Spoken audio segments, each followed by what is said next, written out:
मालिक किसी से मांगता नहीं है, मालिक देता है। और वो किसान हिंदुस्तान का, इस देश का मालिक है। क्योंकि मैं पिछले 2 साल से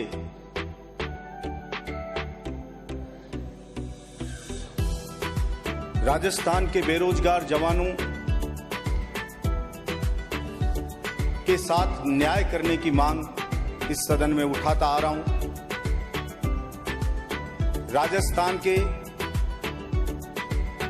किसानों के साथ न्याय करने की मांग इस सदन में उठाता आ रहा हूं।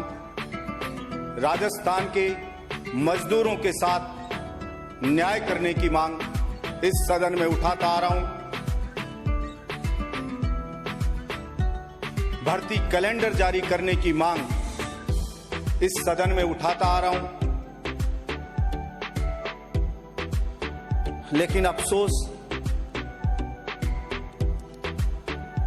कि मेरी मांगें अभी तक पूरी नहीं हो पाई। सभापति महोदय,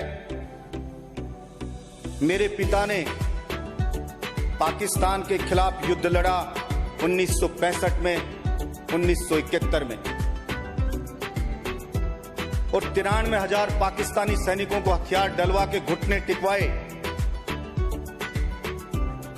उस सेना में मेरे पिता भी थे, जिस बात का मुझे गर्व है। मेरे पिता पिछले 2 साल से कैंसर की बीमारी से पीड़ित थे। जब भी विधानसभा सत्र आता, वो मुझे बताते कि अपने यहां बेरोजगार बहुत लड़के हैं गांव में, इनको रोजगार मिल नहीं रहा है, फैक्ट्रियों में रोजगार मिल नहीं रहा है, सरकारी नौकरियों में भर्तियां निकल नहीं रही हैं। तू एमएलए बना है, के बाद बोला इनकी मांग को सदन में उठाना मजबूती के साथ। क्या तो उसको रह जाएगा। मेरे पिता मुझे बताते, किसान के साथ घोर अन्याय होता आ रहा है। चुनाव के वक्त सभी लोग बात करते हैं, लेकिन रियलिटी में किसान के साथ कोई कुछ कर नहीं रहा है। तो किसानों की मांग को मजबूती से सदन में उठाना। सभापति महोदय, ना मैं किसी सरकार से डरा, ना किसी नेताओं से डरा। मैंने मजबूती और पूरी ईमानदारी के साथ अपने पिता के आदेश की पालना करते हुए और जनता की मांग के अनुरूप मैंने उन तमाम मांगों को सदन में रखा।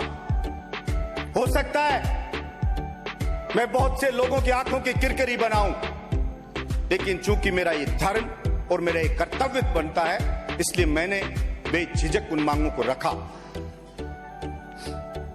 कैंसर के पेशेंट की अंतिम समय में आवाज भी लगभग चली सी जाती है। बहुत मुश्किल से वो बोल पाता है। मेरे पिता से जब बोला नहीं जा रहा था, तब भी पूछते, अरे कितने लड़कों को नौकरी लगवाई तुमने? मैं बोलता, एक को भी नहीं लगा। बिजली के बिल कम हुए कि सरकार ने नहीं करे। तो मेरे पिता ने एक बात कही मुझे कि देख, कमजोर की कोई नहीं सुनता इस दुनिया में। तू निर्दलीय विधायक है, अकेला विधायक है, इसलिए तेरी बात का वजन सरकार नहीं मान रही है। बेटा, ये जनता है राजस्थान की या हिंदुस्तान की, ये बजरंगबली की तरह भोली भाली और वफादार है। जिस तरह से बजरंगबली को जामवंत जी ने उनकी शक्ति याद दिलाई थी कि सागर को आप पार कर सकते हो,